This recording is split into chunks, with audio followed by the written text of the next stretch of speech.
ದಾನವೇಂದ್ರ, ಅಯೋಧ್ಯ ನಗರವನ್ನು ನೋಡಿದೆಯಾ? ಕೆಲವೊಂದು ಭಾಗಗಳು ನೋಡಿದೆ ವಾನರೇಂದ್ರ. ಈ ನಗರ ಎಷ್ಟೊಂದು ಸುಂದರವಾಗಿದೆ, ಎಷ್ಟು ಸಂಪದ್ಭರಿತವಾಗಿದೆ. ನನಗೇನೋ ಇದು ಭೂಲೋಕದ ಸ್ವರ್ಗವೆಂಬ ಭಾವನೆ ಬರುತ್ತಿದೆ. ಸುಗ್ರೀವ ಮಹಾರಾಜ, ಸೌಂದರ್ಯ ಸಂಪತ್ತಿಗಿಂತ ಮಿಗಿಲಾದ ಬೇರೊಂದು ವಿಶೇಷ ಈ ನಗರದಲ್ಲಿದೆ. ಬೇರೊಂದು ವಿಶೇಷವೇ? ಏನದು? ಇಡೀ ನಗರದ ಪ್ರತಿಯೊಂದು ಮನೆಯು, ಪ್ರತಿಯೊಂದು ಬೀದಿಯೂ ಸಿಂಗಾರಗೊಂಡಿದೆ. ಎಲ್ಲಿ ನೋಡಿದರಲ್ಲಿ ಬಣ್ಣ ಬಣ್ಣದ ರಂಗವಲ್ಲಿಗಳು, ತಳಿರು ತೋರಣಗಳು.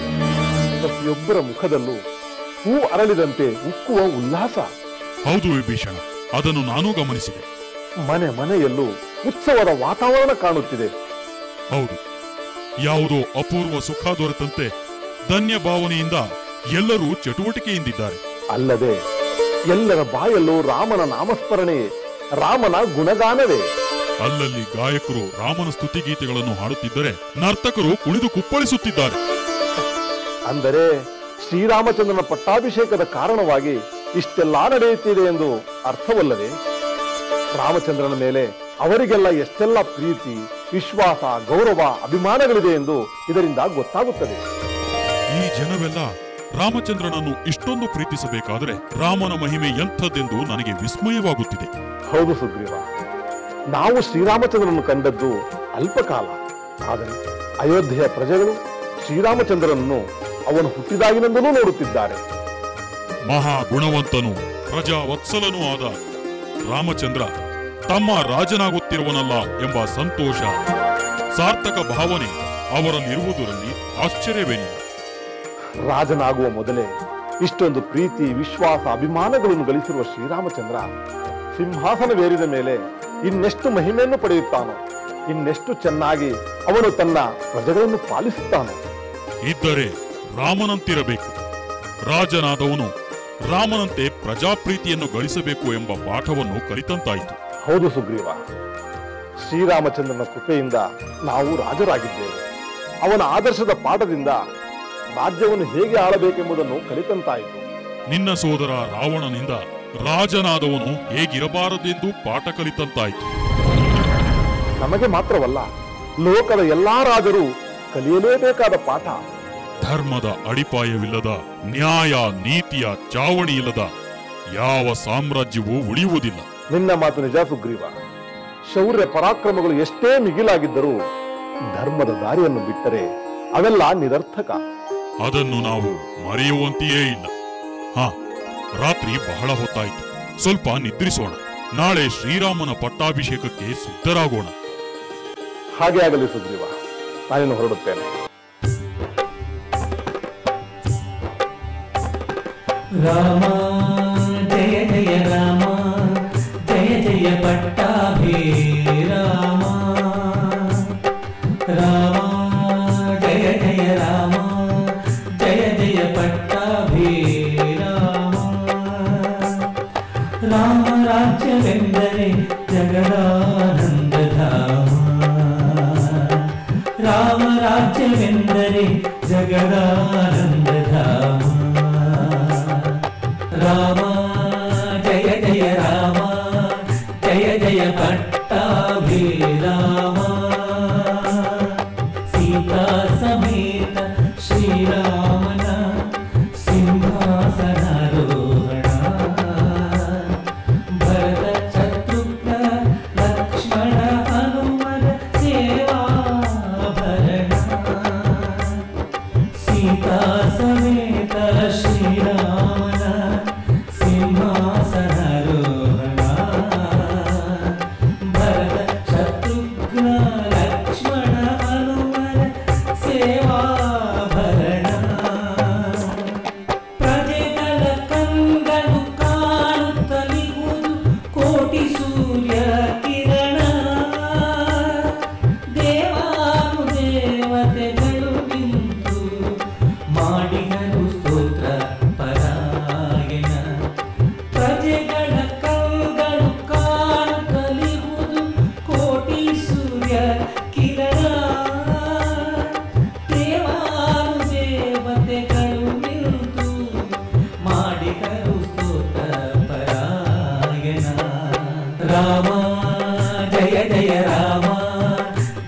ಜಯ ಪಟ್ಟಾಭಿರಾಮ.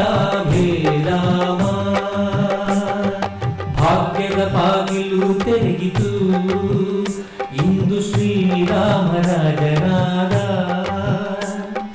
ಧರ್ಮದ ದೇವತೆ ಬಂದು ನೆಲೆಸಿತು ಊರಿನಾಲ್ಕು ಪಾದ. ಭಾಗ್ಯದ ಬಾಗಿಲು ತೆರೆಯಿತು ಇಂದು ಶ್ರೀರಾಮರಾಜನಾದ.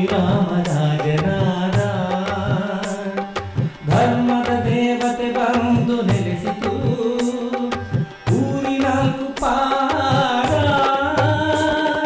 ಕಷ್ಟ ಕಳೆಯುವುದು ಇಷ್ಟ ಕರೆಯುವುದು ಕರ್ಮ ಧರ್ಮ ರಾಜ್ಯದಲ್ಲಿ.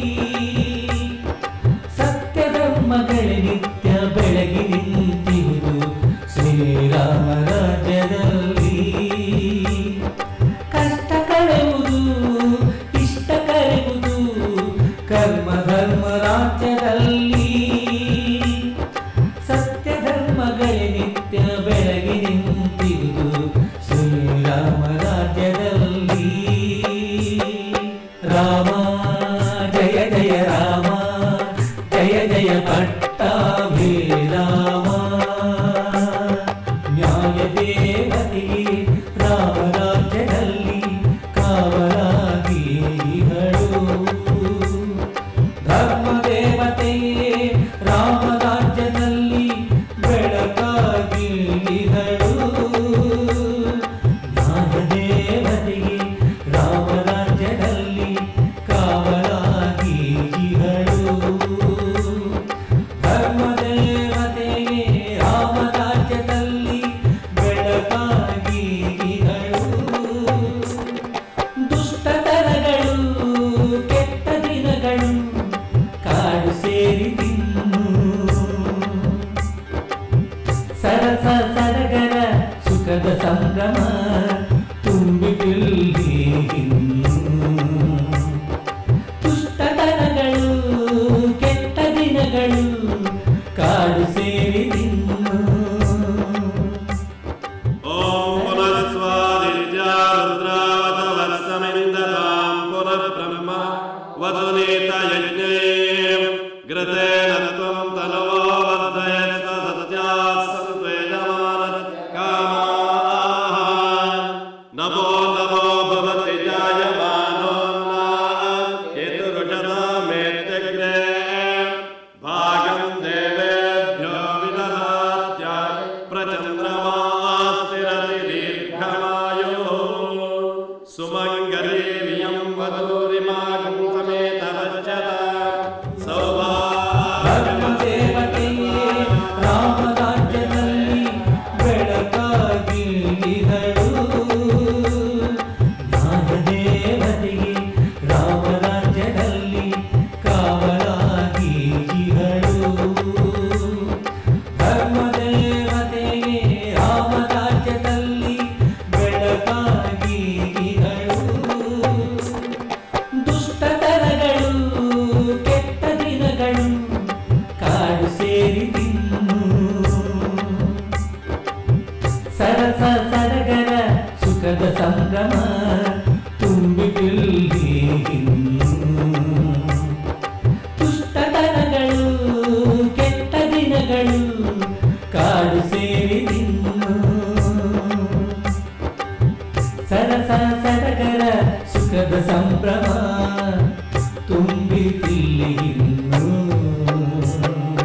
ರಾಮ ಜಯ ಜಯ ರಾಮ ಜಯ ಜಯ ಪಟ್ಟಾಭಿರಾಮ. ರಾಮ ಜಯ ಜಯ ರಾಮ ಜಯ ಜಯ ಪಟ್ಟಾಭಿರಾಮ. ಜಯ ಜಯ ಪಟ್ಟಾಭಿರಾಮ ಜಯ ಜಯ ಪಟ್ಟಾಭಿರಾಮ.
ಇಲ್ಲಿಗೆ ಬಂದುಬಿಟ್ಟೆ? ಏನಾಯಿತು? ರಾಮಚಂದ್ರನ ಪಟ್ಟಾಭಿಷೇಕವನ್ನು ನೋಡುತ್ತಿದ್ದವಳು ಹೀಗೆ ಭಾವೋದ್ರೇಕದಿಂದ ಧಾವಿಸಿ ಬರಲು ಕಾರಣವೇನು? ಹೆದರಬೇಡ ಸುಮಿತ್ರ, ಆತಂಕ ಪಡಬೇಡ. ಇದು ದುಃಖದ ಕಣ್ಣೀರಲ್ಲ, ಆನಂದದ ಕಣ್ಣೀರು. ನನ್ನ ರಾಮಚಂದ್ರನ ಪಟ್ಟಾಭಿಷೇಕವನ್ನು ನೋಡುತ್ತಾ ನೋಡುತ್ತಾ ನಾನೆಲ್ಲಿ ಕುಡಿದು ಬಿಡುವೆನೋ ಎಂಬ ಭಯವಾಯಿತು. ಅದಕ್ಕೆ ಅದನ್ನು ನಿಯಂತ್ರಿಸಲು ಇಲ್ಲಿಗೆ ಓಡಿ ಬಂದೆ ಅಷ್ಟೇ. ನನಗೆ ಈಗ ಸಮಾಧಾನವಾಯಿತು.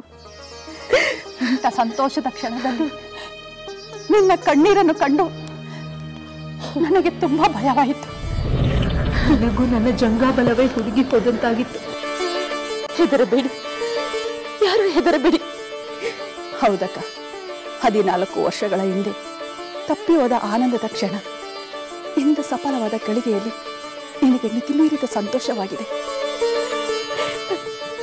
ನನ್ನಂತೆಯೇ ಇಡೀ ರಾಜ್ಯ ಪರಿವಾರವು, ಬಂಧು ಮಿತ್ರರು, ಮಂತ್ರಿ ಸಾಮಂತರು, ಹಾಗೆ ಅಯೋಧ್ಯೆಯ ಪ್ರಜೆಗಳೆಲ್ಲರೂ ಆನಂದ ಸಾಗರದಲ್ಲಿ ಮುಳುಗುತ್ತಿದ್ದರಲ್ಲವೇ?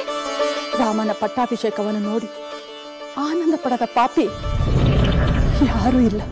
ಅಕ್ಕ, ನನ್ನ ಮೇಲೆ ಸಂದೇಹವೇ? ನನಗೆ ಆನಂದವಾಗುತ್ತಿಲ್ಲವೆಂಬ ಶಂಕೆ? ಬೇಡ ಅಕ್ಕ, ಬೇಡ.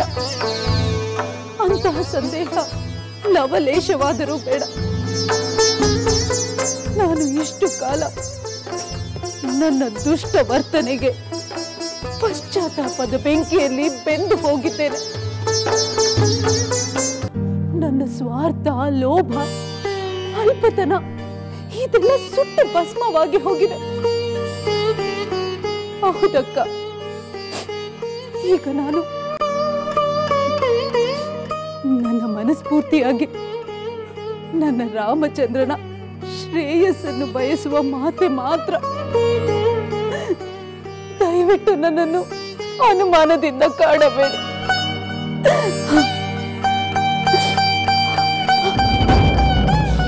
ಅಕ್ಕ, ಇನ್ನು ನನ್ನನ್ನು ಕ್ಷಮಿಸಲಿಲ್ಲವೇ? ಈಗಲೂ ನನ್ನನ್ನು ವಿಷ ಸರ್ಪದಂತೆ ಕಾಣುತ್ತಿರುವೆಯ? ಬೇಡ ಅಕ್ಕ, ಬೇಡ. ಆ ದುಷ್ಟ ಕೈಕೇಯಿ ಎಂದೋ ಸತ್ತು ಹೋದಳು. ನನ್ನ ಪುತ್ರ ಭರತ ಆ ದುಷ್ಟ ತಾಯಿಯನ್ನು ತಿರಸ್ಕಾರದಿಂದ ಕೊಂದು ಹಾಕಿದ. ಈಗ ಉಳಿದಿರುವುದು ಪುತ್ರರ ಮತ್ತು ಸೊಸೆಯರ ಹಿತವನ್ನು ಕೋರುವ ಮಾತೆ ಮಾತ್ರ. ಸದ್ಗುಣಿಗಳಾದ ನನ್ನ ಅಕ್ಕಂದಿರ ನೆರಳಿನಲ್ಲಿ ಬಾಳಲು ಬಯಸುವ ಸಹೋದರಿ ಮಾತ್ರ. ಹೇಳು ಕೈಕೇಯಿ, ಸಮಾಧಾನ ಮಾಡಿಕೊ. ನನ್ನ ರಾಮನೇ ನಿನ್ನನ್ನು ಕ್ಷಮಿಸಿದ ಮೇಲೆ ನಾನು ಕ್ಷಮಿಸದೇ ಇರುವೆನೆ. ಆದರೂ ನಿನ್ನೆಯವರೆಗೂ ನಿನ್ನ ಮೇಲೆ ನನಗೆ ಕಹಿಯ ಭಾವನೆಯೇ ಇತ್ತು. ಆದರೆ ಇಂದು ನನ್ನ ರಾಮನ ಪಟ್ಟಾಭಿಷೇಕವನ್ನು ಕಣ್ತುಂಬ ನೋಡಿದ ಮೇಲೆ ಆ ಕಹಿಯ ಭಾವನೆಗಳೆಲ್ಲ ಮರೆತೇ ಹೋಯಿತು. ನೋಡು, ನೀನು ಅಷ್ಟೇ ಪಶ್ಚಾತ್ತಾಪದಲ್ಲಿ ಬೆಂದು ಬೆಂದು ಎಷ್ಟು ಪರಿಶುದ್ಧಳಾಗಿರುವೆ ಎಂಬುದು ನನಗೆ ಅರ್ಥವಾಗಿದೆ ಕೈಕಿ, ನನಗೆ ಅರ್ಥವಾಗಿದೆ. ಧನ್ಯಳಾದ ಸಹೋದರಿ.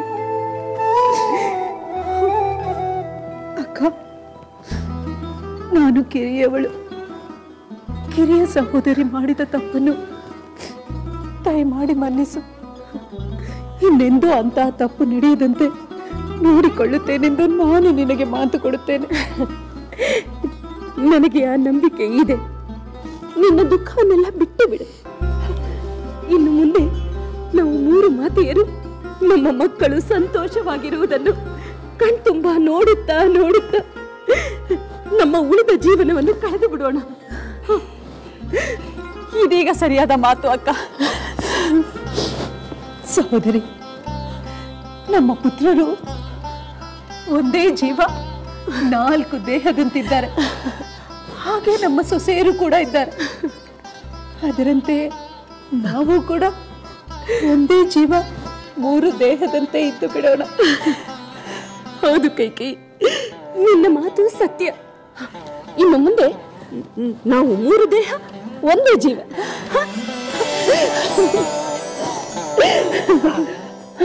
ಬನ್ನಿ ಬನ್ನಿ, ಈಗ ನಾವು ರಾಮನ ಪಟ್ಟಾಭಿಷೇಕವನ್ನು ನೋಡಬೇಕು. ಹೋಗೋಣ.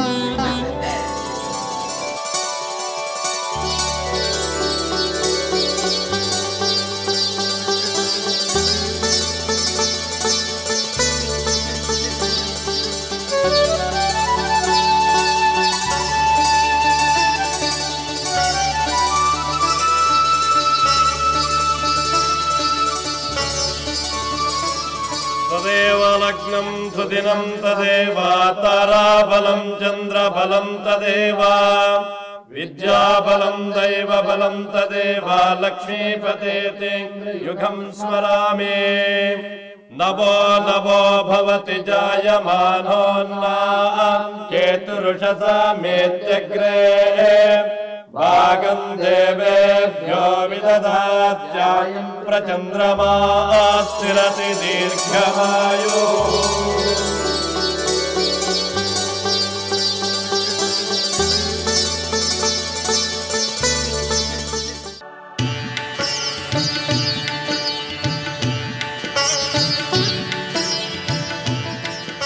ಸಿಂಹಾಸನದಲ್ಲಿ ರಾಮನ ಜೊತೆ ನಮ್ಮ ಸೀತೆ ಹೇಗೆ ಕಾಣುತ್ತಿರುವಳು ನೋಡಿದಿರಾ? ನೋಡುವುದೇನು ಮಾಂಡವಿ, ಅವಳ ಸೌಂದರ್ಯ ಈಗ ಇಮ್ಮಡಿಯಾಗಿದೆ. ಅದನ್ನು ಎಷ್ಟು ನೋಡಿದರೂ ಈ ಕಣ್ಣಿಗೆ ತೃಪ್ತಿಯೇ ಆಗದು. ಹೌದು ಶ್ರುತಕೀರ್ತಿ, ರಾಮ ಸೀತೆಯರು ಸಾಕ್ಷಾತ್ ಇಂದ್ರ ಸಚಿದೇವಿಯರಂತೆ ಕಂಗೊಳಿಸುತ್ತಿದ್ದಾರೆ. ಇಂಥ ಒಂದು ಸುಂದರವಾದ ದೃಶ್ಯವನ್ನು ನೋಡುವ ಭಾಗ್ಯ ನಮಗೆ ಸಿಗುವುದೋ ಇಲ್ಲವೋ ಎಂದು ನಾನು ಸಂದೇಹ ಪಟ್ಟಿದ್ದೆ. ಊರ್ಮಿಳೆ, ಮತ್ತೆ 14 ವರ್ಷದ ಹಿಂದಿನ ಘಟನೆಯನ್ನು ನೆನಪಿಸಿಕೊಳ್ಳುತ್ತಿರುವೆಯಾ? ಹೌದು ಮಾಂಡವಿ. ಊರ್ಮಿಳೆ, ನೀನು ಹಳೆಯ ವಿಚಾರವನ್ನೆಲ್ಲ ಮರೆಯುವುದೇ ಒಳ್ಳೆಯದು. ಈಗ ಸಂತೋಷವು ಇಡೀ ಅಯೋಧ್ಯೆಯನ್ನೇ ವ್ಯಾಪಿಸಿದೆ. ಜೊತೆಗೆ ಇನ್ನೊಂದು ವಿಶೇಷ ಸಂತೋಷವೂ ಇದೆ. ವಿಶೇಷ ಸಂತೋಷವೇ? ಏನದು ಮಾಂಡವಿ? ಅಂದು ಅಷ್ಟೆಲ್ಲ ರಾಧಾಂತಕ್ಕೆ ಗುರಿಯಾಗಿದ್ದ ನನ್ನತ್ತೆ ಕೈಕೇಯಿ ಇಂದು ಹೇಗಿದ್ದಾರೆ ನೋಡಿದಿರಾ? ಅವರು ರಾಮನ ಪಟ್ಟಾಭಿಷೇಕವನ್ನು ಕಂಡು ಧನ್ಯ ಭಾವನೆಯನ್ನು ವ್ಯಕ್ತಪಡಿಸುತ್ತಿದ್ದಾರೆ. ಹೌದು ಮಾಂಡವಿ, ನಿನ್ನ ಮಾತು ನಿಜ. ಭರತ ಅವರ ಕೋರಿಕೆ ನಿರಾಕರಿಸಿದ ಕೂಡಲೇ ಅವರಿಗೆ ತಮ್ಮ ತಪ್ಪಿನ ಅರಿವಾಗಿದೆ. ನನ್ನ ದೃಷ್ಟಿಯಲ್ಲಿ ಈ 14 ವರ್ಷಗಳು ಎಲ್ಲರಿಗಿಂತ ಹೆಚ್ಚು ನೋವು ತಿಂದವರು ಕೈಕೇಯಿ ಮಾತೆಯವರು. ನನಗೂ ಹಾಗೆ ಅನಿಸುತ್ತಿದೆ. ಎಲ್ಲರ ಕೋಪ, ದ್ವೇಷ, ತಿರಸ್ಕಾರಗಳಿಗೆ ಗುರಿಯಾಗಿ ಪತಿಯನ್ನು ಕಳೆದುಕೊಂಡು ಪಾಪ ಅವರು ತುಂಬಾ ನೊಂದಿದ್ದಾರೆ. ಆದರೆ ಈಗ ಹಿರಿಯ ರಾಣಿಯರು ಕೈಕೇಯಿಯವರನ್ನು ಪ್ರೀತಿಯಿಂದಲೇ ಕಾಣುತ್ತಿದ್ದಾರೆ. ಅದು ಒಂದು ಸಂತೋಷವೇ ಸರಿ. ಇನ್ನೇನು, ಈ ಅರಮನೆಯಲ್ಲಿ ಯಾವ ನೋವಿನ ನೆರಳು ಬೀಳುವುದಿಲ್ಲ. ಸ್ವಾರ್ಥ, ಲೋಭಗಳ ಅಬ್ಬರ ನಡೆಯುವುದಿಲ್ಲ. ಸಮಾಧಾನ ಮತ್ತು ನೆಮ್ಮದಿಯ ತಂಗಾಳಿ ಬೀಸುತ್ತದೆ. ಸುಮಂತ್ರ,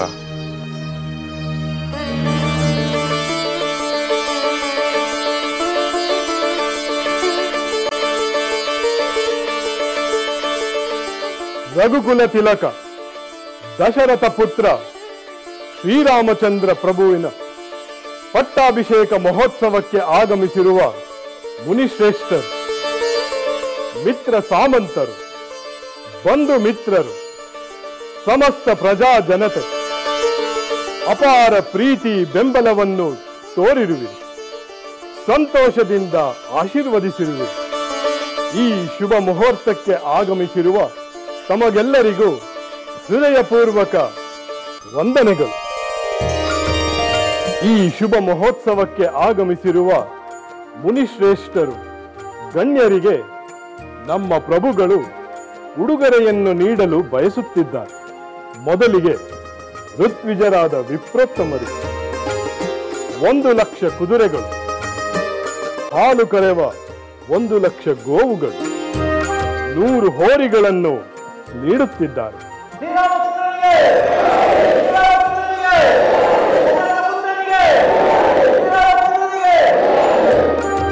ಅಲ್ಲದೆ 30 ಕೋಟಿ ಸುವರ್ಣ ಮುದ್ರಿಕೆಗಳು, ವಿಧ ವಿಧವಾದ ರತ್ನಾಭರಣಗಳು, ವಸ್ತ್ರಭೂಷಣಗಳನ್ನು ಕಾಣಿಕೆಯಾಗಿ ನೀಡಲು ಬಯಸುತ್ತಿದ್ದಾರೆ. ವಿಪ್ರೋತ್ತಮರು ಕಾಣಿಕೆಯನ್ನು ಸ್ವೀಕರಿಸಬೇಕೆಂದು ಪ್ರಾರ್ಥಿಸುತ್ತಿದ್ದೆ.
ಪ್ರಿಯ ಸಭಾಸದರು, ನಮ್ಮ ಮಹಾರಾಜರಾದ ಶ್ರೀರಾಮಚಂದ್ರರು ಕಿಷ್ಕಿಂಧೆಯ ವಾನರ ಮಹಾಪ್ರಭು ಸುಗ್ರೀವ ಮಹಾರಾಜರಿಗೆ ಉಡುಗೊರೆಯನ್ನು ನೀಡಲು ಬಯಸುತ್ತಾರೆ.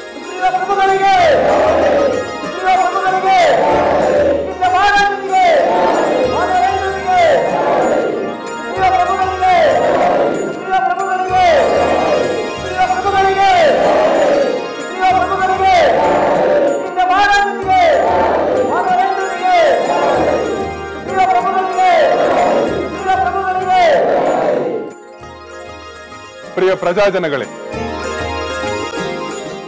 ಇವನು ವಾನರ ರಾಜ ಸುಗ್ರೀವ, ನನ್ನ ಪ್ರಾಣ ಮಿತ್ರ. ರಾವಣನಿಂದ ಸೀತಾ ಅಪಹರಣವಾದ ನಂತರ ದೈವಾನುಗ್ರಹದಿಂದ ಈತನ ಮಿತ್ರತ್ವ ನನಗೆ ದೊರೆಯಿತು. ರಾಕ್ಷಸರನ್ನು ಸಂಹರಿಸಿ ಸೀತೆಯೊಂದಿಗೆ ಸುರಕ್ಷಿತವಾಗಿ ಹಿಂದಿರುಗಿ ಬಂದಿರುವುದು ಈತನ ಕೃಪೆಯಿಂದಲೇ, ಇವನ ವೀರ ಯೋಧರ ನೆರವಿನಿಂದಲೇ. ಹೊಗಳಬೇಡ ರಾಮಚಂದ್ರ. ಅಲ್ಪ ಸಹಾಯ ಮಾಡಿದ್ದಕ್ಕೆ ದೊಡ್ಡದಾಗಿ ಹೊಗಳುತ್ತಿರುವುದು ನಿನ್ನ ದೊಡ್ಡ ಗುಣ. ಆದರೆ ನೀನು ರಾಜ್ಯಭ್ರಷ್ಟನಾಗಿದ್ದ ನನ್ನನ್ನು ಕಿಷ್ಕಿಂಧೆಯ ರಾಜನನ್ನಾಗಿ ಮಾಡಿದ್ದು ಸಣ್ಣ ಕಾರ್ಯವೇನು? ಅದರ ಋಣ ತೀರಿಸುವುದು ಸಾಧ್ಯವೇ ರಾಮಚಂದ್ರ? ಸುಗ್ರೀವ, ನಿನ್ನ ಉಪಕಾರ ಎಷ್ಟು ದೊಡ್ಡದೆಂದು ನನಗೂ ಗೊತ್ತು, ಸೀತೆಗೂ ಗೊತ್ತು. ನಮ್ಮ ಪವಿತ್ರ ಸ್ನೇಹದ ಸವಿ ನೆನಪಿಗಾಗಿ ನನ್ನ ಸಣ್ಣ ಕಾಣಿಕೆಯನ್ನು ಸ್ವೀಕರಿಸು. ಆ ಪ್ರೀತಿ ಎಂದೇ ಅಲ್ಲ, ಅದೇ ಅಮೂಲ್ಯ. ಸ್ನೇಹವೆಂದೇ ಅಲ್ಲ, ಅದೇ ಪರಮ ಪವಿತ್ರ. ಪ್ರೀತಿ ಸ್ನೇಹಗಳಿದ್ದ ಕಡೆ ಉಪಚಾರ ಸತ್ಕಾರಗಳ ಅಗತ್ಯವಿಲ್ಲ ರಾಮಚಂದ್ರ. ನಿನ್ನ ಮಾತು ನಿಜ ಸುಗ್ರೀವ. ಪ್ರೀತಿ ಸ್ನೇಹಗಳಿಗೆ ಬೆಲೆ ಕಟ್ಟಲಾಗದು. ಆದ್ರೆ ಈ ಕಾಣಿಕೆ ಅದಕ್ಕೆ ಒಂದು ಸಂಕೇತವಷ್ಟೇ. ದಯಮಾಡಿ ಸ್ವೀಕರಿಸು.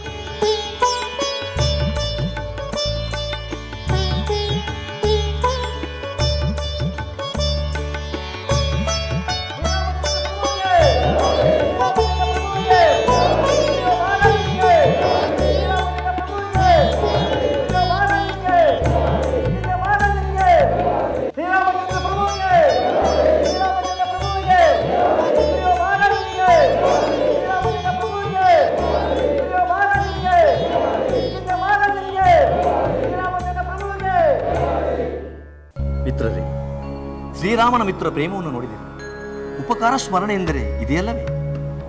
ಶ್ರೀರಾಮನ ಮಿತ್ರ ಪ್ರೇಮ ಸಕಾರಣವಾಗಿದೆ ದೇವೇಂದ್ರ.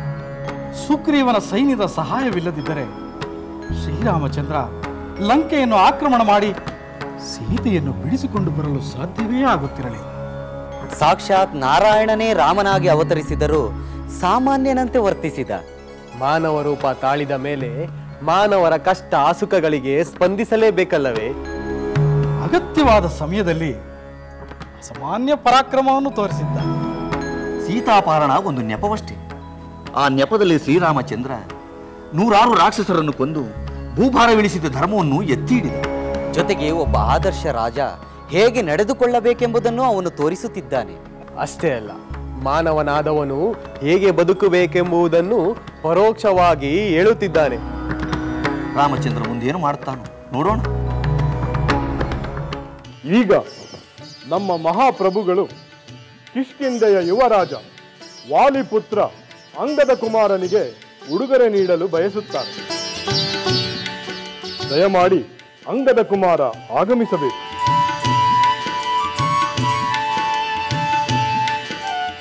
ಅಂಗದ ಕುಮಾರನಿಗೆ ಅಂಗದ ಕುಮಾರನಿಗೆ ಅಂಗದ ಕುಮಾರನಿಗೆ ಅಂಗದ ಕುಮಾರನಿಗೆ ಅಂಗದ ಕುಮಾರನಿಗೆ ಅಂಗದ ಕುಮಾರನಿಗೆ ಅಂಗದ ಕುಮಾರನಿಗೆ ಅಂಗದ ಕುಮಾರನಿಗೆ.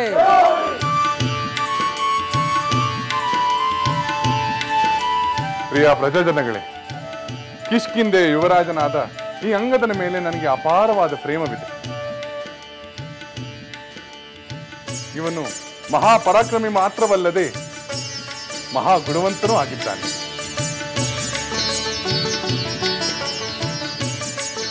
ಇವನ ತಂದೆಯಾದ ವಾಲಿಯನ್ನು ಕೆಲವು ಕಾರಣಗಳಿಂದ ಸಂಹರಿಸಿದರೂ ಧರ್ಮ ಪ್ರೀತಿಯಿಂದ ಇವನು ನನ್ನ ಪರವಾಗಿ ಹೋರಾಡಿ ರಾಕ್ಷಸರನ್ನು ಸಂಹರಿಸಿದ. ಇವನ ಉಪಕಾರಕ್ಕೆ ಬೆಲೆ ಕಟ್ಟಲಾಗದು. ಇವನ ಮೇಲಿನ ಪ್ರೇಮದ ಸಂಕೇತಕ್ಕಾಗಿ ನಿಮ್ಮೆಲ್ಲರ ಪರವಾಗಿ ಈ ಉಡುಗೊರೆಯನ್ನು ನೀಡುತ್ತಿದ್ದೇನೆ.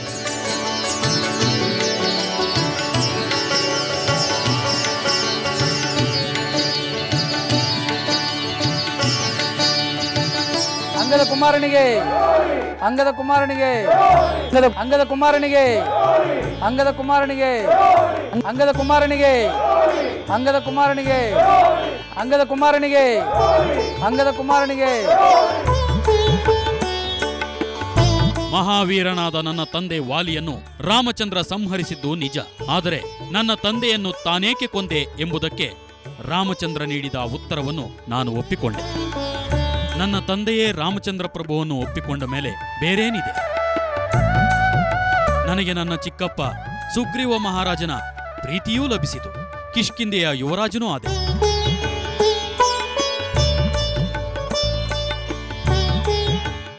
ಇದಕ್ಕೆಲ್ಲ ಕಾರಣ ರಾಮಚಂದ್ರ ಪ್ರಭುವಿನ ಪ್ರೀತಿ, ಆಶೀರ್ವಾದ.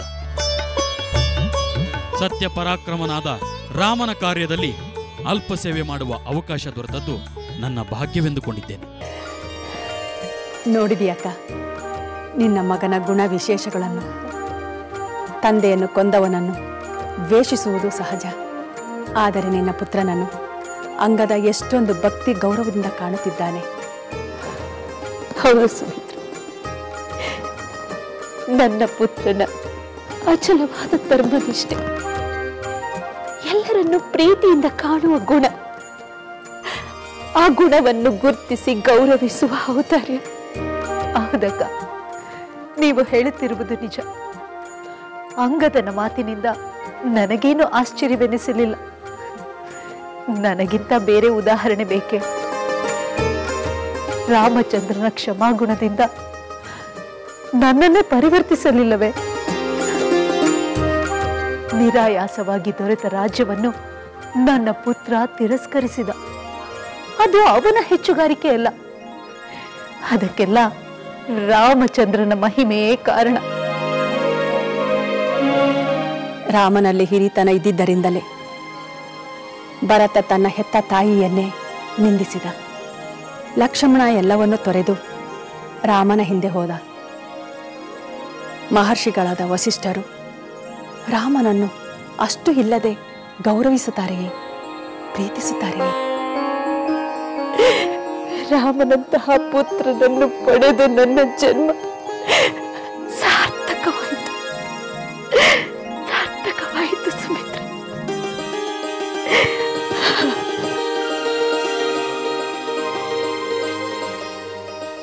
ಪ್ರಭು, ಇನ್ಯಾರನ್ನು ಕರೆಸಲಿ? ಅಪ್ಪಣೆ ಮಾಡಿ. ಅಮಾತ್ಯರೇ, ಮಹಾರಾಣಿ ಸೀತಾದೇವಿಗೆ ನಾನು ಉಡುಗೊರೆಯನ್ನು ಕೊಡಲು ಬಯಸುತ್ತೇನೆ. ಸಭಾಸದರೇ, ನಮ್ಮ ಮಹಾಪ್ರಭುಗಳು ಮಹಾರಾಣಿ ಸೀತಾದೇವಿಯವರಿಗೆ ಉಡುಗೊರೆಯನ್ನು ಕೊಡಲು ಬಯಸುತ್ತಾರೆ.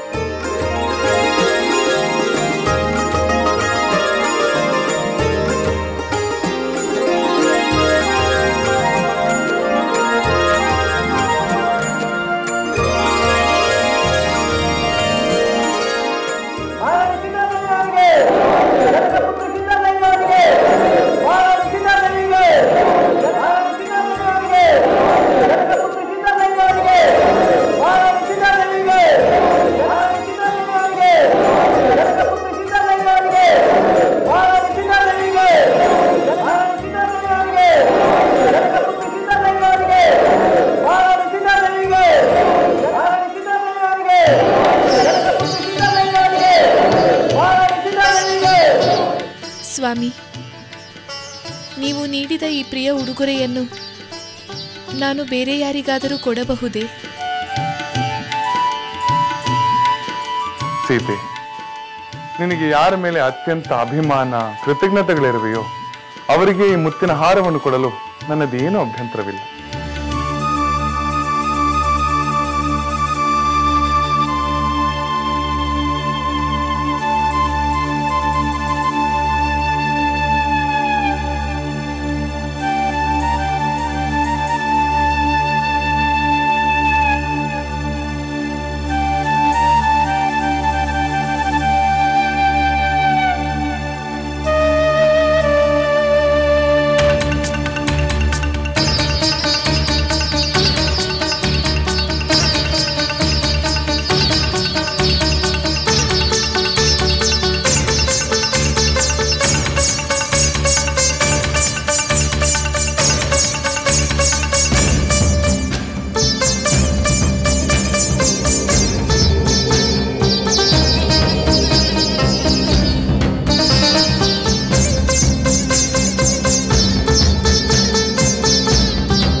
ಸಭಾಸದರೇ, ಮಹಾರಾಣಿ ಸೀತಾದೇವಿಯವರು ಕೊಡುವ ಉಡುಗೊರೆಯನ್ನು ಸ್ವೀಕರಿಸುವ ಭಾಗ್ಯಶಾಲಿ ಯಾರೆಂಬುದನ್ನು ತಿಳಿಯಲು ನಿಮಗೆ ಕುತೂಹಲವಿದೆಯಲ್ಲವೇ?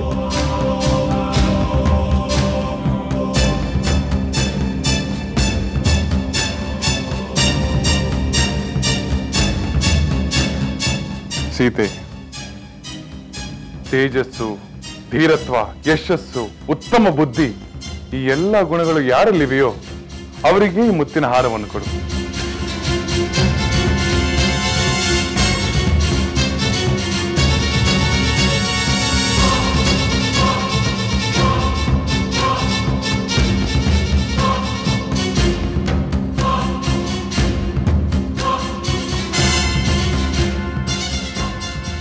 ನೋಡಿ ತಾಯಿ, ಶ್ರೀರಾಮನ ಮುದ್ರೆಯುಂಗುರ.